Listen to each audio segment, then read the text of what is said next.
দাদা আপনাকে কেন ধরলো? আপনাকে ধরলো কেন জানি না। হ্যাঁ, আপনার বিরুদ্ধে তো অনেক অভিযোগ বলছে, দুর্নীতি রয়েছে, প্রচুর অভিযোগ বলছে আপনার বিরুদ্ধে। হ্যাঁ, মিথ্যে কথা। প্রচুর জমি কেলেঙ্কারি, টাকা তছরূপ করেছেন বলছে।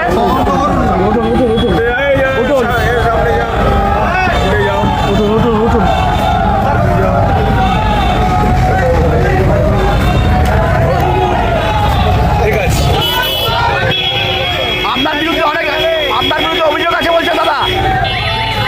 থাকতেই পারে অভিযোগ, হ্যাঁ, অভিযোগ থাকতেই পারে, সেটা সঠিক না মিথ্যা সেটা চোর চোর স্লোগান করছে সবাই। বলতেই পারে। প্রমাণ দেখাতে হবে।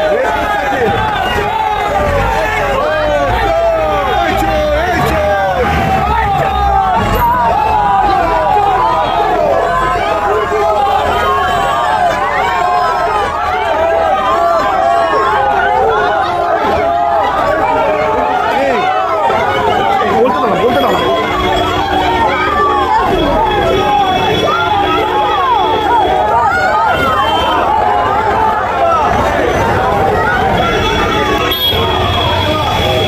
দেখুন, ও একটু এমন ব্যক্তি কি এমন কোনো দুর্নীতি নেই যেটা ও করিনি।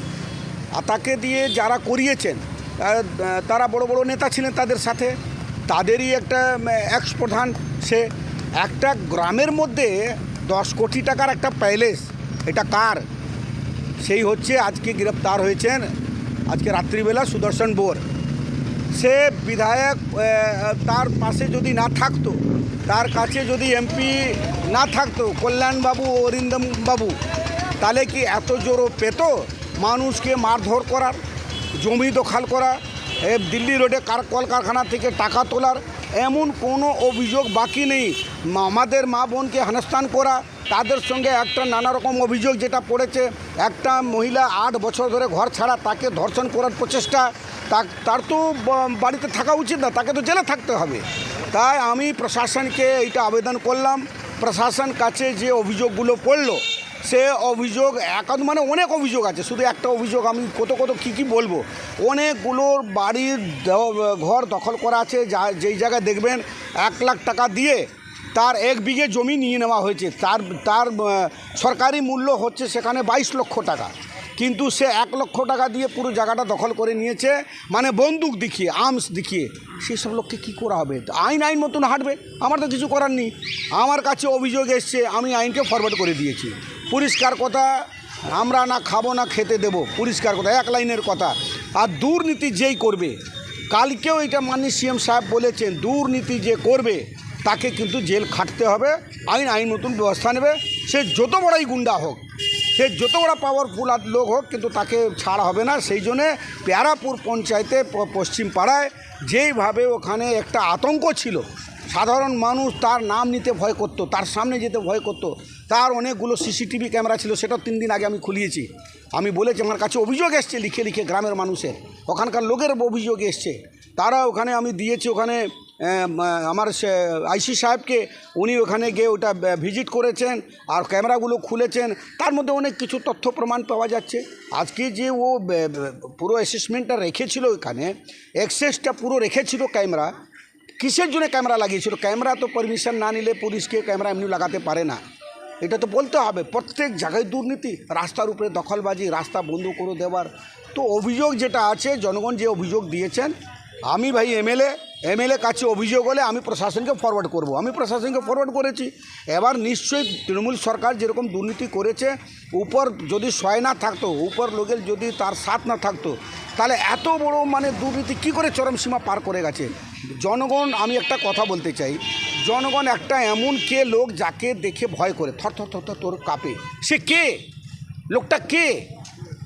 এইটাই জনগণ যেটা আবেদন রেখেছেন, জনগণের জন্য এটা ন্যায়। এবার প্রশাসন নতুন কাজ করবে, প্রশাসনে আইনে যে কাজ আছে সেটা করবে। আমাদের যেটুকু কাজ জনগণের কথা শোনার, জনগণের কথা শুনেছি আমি। এই যে বিধায়ক চাপদানি বিধানসভা, জনগণের কথা প্রশাসন কাছে রেখেছি। প্রশাসন মতন কাজ করছে, আর ভরসা আছে, জনগণের ভরসা আছে, আমাদেরও ভরসা আছে কি আইন মতন হাঁটবে। আমি মিডিয়া ভাইদেরকে বলি কি আপনারা যেভাবে কাজ করছেন আপনাদেরকে সাধুবাদ জানাই, স্যালুট জানাই কি আপনাদের মাধ্যমে সাধারণ মানুষ অনেক কিছু জানতে পারছেন, সচেতন হতে পারছেন। তো এইরকম যে থাকবে, যে দুর্নীতি করবে, গুন্ডা বাহিনী নিয়ে হাঁটবে, গুন্ডাগিরি করবে, মার্ডারিস্ট যে থাকবে, যে কেউ হোক, কিন্তু প্রশাসন তাকে ছাড়বে না। এটা ভারতীয় জনতা পার্টি সরকার, মোদীজি নেতৃত্বের সরকার, শুভেন্দু অধিকারীজি নেতৃত্বের সরকার, মাননীয় সমীর ভট্টাচার্যির নেতৃত্বের সরকার। আমরা এখানে জনগণের সাথে আছি, জনগণের পাশে আছি। জনগণের জন্যে যা করতে হবে প্রশাসনকে সাথে নিয়ে আমরা জনগণের জন্য তাকে ন্যায় দেওয়ার জন্য, তার জন্য ন্যায্য বিচার করার জন্য প্রশাসন মতন কাজ করবে। খুব সুন্দর কাজ হয়েছে। আমি তো বলছি জনগণ এইটা অ্যারেস্ট হওয়ার পর এবার জনগণ ওখানকার বলবেন, গেলে আপনারা বুঝতে পারবেন। আর আমি আজকে বা কালে দুদিন মধ্যে যাব, শুনেছি ওখানে যে একটা প্যালেস হয়েছে, সেটা আমিও দেখতে যাব। আমার শোনার পর খুব ইচ্ছা হয়েছে প্যালেসটা কার, যেখানে শয়ে বাড়ি টালি বাড়ি, প্রধানমন্ত্রী আবাস যোজনা প্রোগ্রাম প্রকল্প থাকতে গেলেও তাদের বাড়ি করা হলো না। সেই মাঝখানে শয়ে টালি বাড়ির মধ্যে একটা প্যালেস দাঁড়িয়েছে, যে 10 কোটি 8 কোটি টাকা যদি প্যালেসের ভ্যালু হয়, তার মানে এইটা আমি আবার এইটা সিবিআই বা সিআইডিকে দিয়ে তদন্ত করানোর জন্য আমি চিঠি করব। এইটা তদন্ত হোক, এই বাড়িটা কোথায় থেকে আমদানি এসছে, তার কি কোথায় মিল ফ্যাক্টরি আছে, কি করে এই বাড়িটা হলো, এটা